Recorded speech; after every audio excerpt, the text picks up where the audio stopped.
Alright, what's going on guys, it's GCB here. I wanted to wait till I played the full beta until I made this video where I give you guys my impressions about the game. I was initially going to make an impressions video on Friday, but that wasn't the full beta, right? So I was like, you know what, let me play through the weekend and see how it goes, and I'll pick up some new stuff from this game. So what I did was, after playing it through the weekend, I compiled a list of pros and cons of what I liked and what I didn't like so much about this game. And if I've missed anything in this video, please let me know in the comment section below. Also let me know what you liked about the beta and what you also did not like about the beta.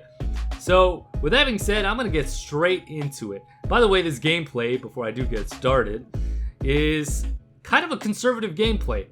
It's not your traditional rush gameplay where, of course, as you guys have been watching me on Black Ops 4, you guys know I rush balls to the walls all the time in that game, and it's just totally different. Like, I don't know, I'll get into it here in some of my cons and pros, but let's get started with the cons here. Number one is the black and white screen. I don't understand why when you get shot, the screen goes black and white. I mean, why do you have to do that? Why not just add the blood on there like the previous Modern Warfare games? When you add the black and white effect or filter, it makes it more difficult to be able to see your enemies, because your enemies are already hard to see in this game. So when you add that filter on, it makes it that much more difficult to see them. So I think they should do away with that and honestly only have the blood on the screen instead of the black and white filter. Number two is the bad maps, and that's probably the most obvious. These maps, let's be honest, promote camping and head glitching and all of the slow movements that you're seeing in this gameplay as well. Like, I'm forced to play in a way that I'm not used to, that I don't enjoy so much. So when you have a game that promotes camping with these horrific maps, that just makes the experience that much slower and a little more dull than your normal Call of Duty game. And I will say as much as far as saying it's tactical a little bit. I think they force you to play a lot slower because they want you to play more realistic wise in a Modern Warfare setting, but I'm not a fan of that. Number three is the bad spawns. The spawning system is something that they need to work on badly. Now I understand that it is a beta, and of course they can fix this before the actual game comes out, but man, I was spawning sometimes behind people, spawning in front of people. Whenever I would clear out an area, people would be spawning really close to me. So that's something that they really need to work on with their spawning system, because it is all out of whack. Number four is the time to kill. I think it is way too fast. It might be an effect of playing Black Ops 4 where your health was 150, so now with 100 health being back to the norm, it might just feel too fast for me. It might just be me, I don't know, but it just seems like whenever you try to shoot at somebody, they die way too fast. But that just could be because I've been playing Black Ops 4 so long, so it feels like now the time to kill is extremely fast. Number five is the footsteps. I think they're just too loud for your teammates. I can't tell you how many times I'm, holding down an area and my teammates are passing me by, and I'm constantly having to turn my head around and only to find that my teammates are passing by me.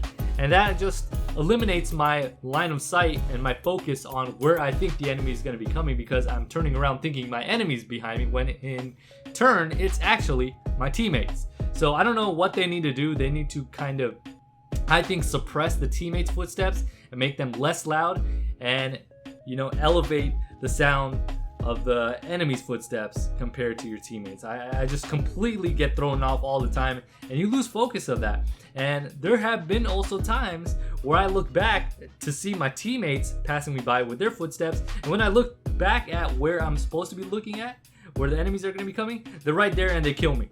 So just those critical seconds where you take your sight away from where you're actually looking to turn around and turn back at is the key between life and death. Number six is closing doors. Now initially I thought this was kind of cool, but after playing this game, the closing doors really promotes camping, because what you could do is you could hold down an area, go inside of a building, close that door, plant a claymore in there, and you could just stay in that door. You know what I mean? And if somebody enters, boom, they get blown up. Or you can use it tactically to camp and, you know, just wait inside that building while the door is closed. If somebody opens it, obviously you know it's an enemy, right? So that alerts you to whether somebody is entering the building or not. I think it was perfect with other Call of Duty games where you didn't have that feature and all doors were easily accessible, and that actually promoted rushing, compared to this where people can camp a building, wait for the door to open, and use it as a tactical maneuver to be able to determine whether or not somebody's coming in or not. And I personally don't like that. Number 7 is the deployable cover as the field upgrade.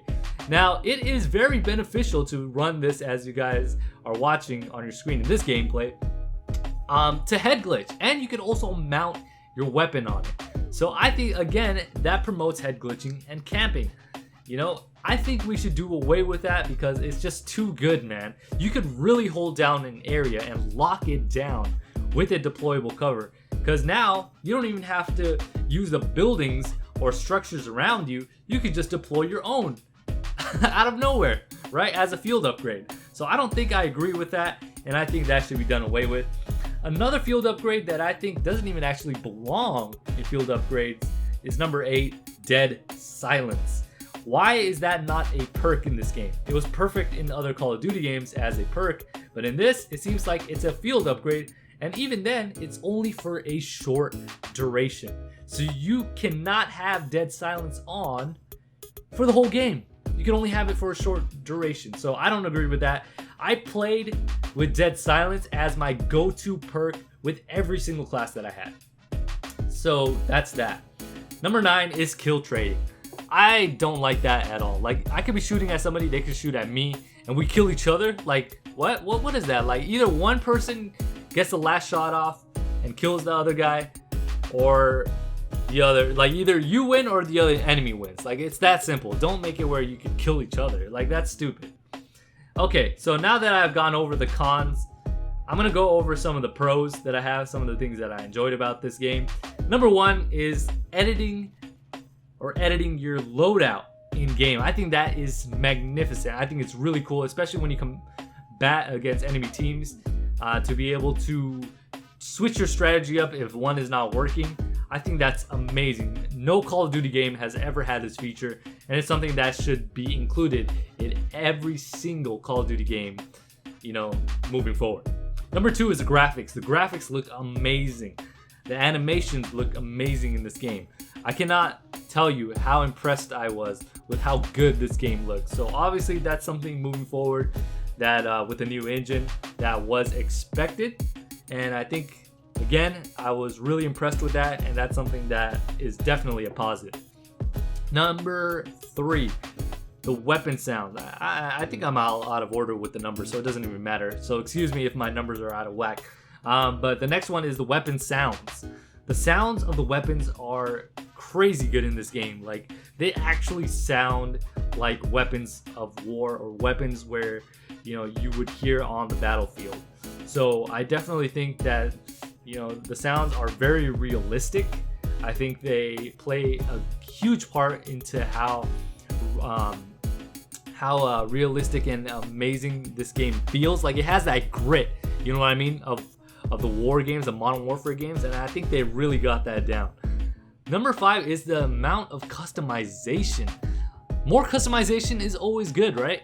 So having the ability to customize, you know, your weapons, loadouts, the gunsmith is all in good taste, and it just adds to, you know, the depth of this game. Another one is reload while you ADS. That's amazing as well. To be able to reload while you're ADSing or holding down a spot is really, really cool, and I really enjoy that feature. And last but not least is crossplay. I was able to play with a couple of my buddies. Wayne, I was able to play with the Dynamite. I was able to play with Stereo Rifles, able to play with Supreme Samurai, and oh my goodness, dude, it is so amazing to be able to play with some of my YouTuber friends who I've been wanting to play with, but we couldn't because of this whole crossplay thing. So, and I was actually impressed with how seamless they made it seem. So I think that was pretty cool, and I hope moving forward, every single Call of Duty game will have some form of crossplay. So with that being said, let me know your guys' thoughts about Modern Warfare. How did you guys like the beta? What are some things that you enjoyed about it, and what are some things that you did not enjoy about it? And if there's anything that I may have left in this commentary as far as a pro or a con, leave that down below in the comment section. Thank you guys so much for tuning in. If you guys enjoyed the video, make sure you guys hit that like button. If you're new to the channel, hit that subscribe button, and I'll catch you guys on the next one. With that being said, this is GCP signing off.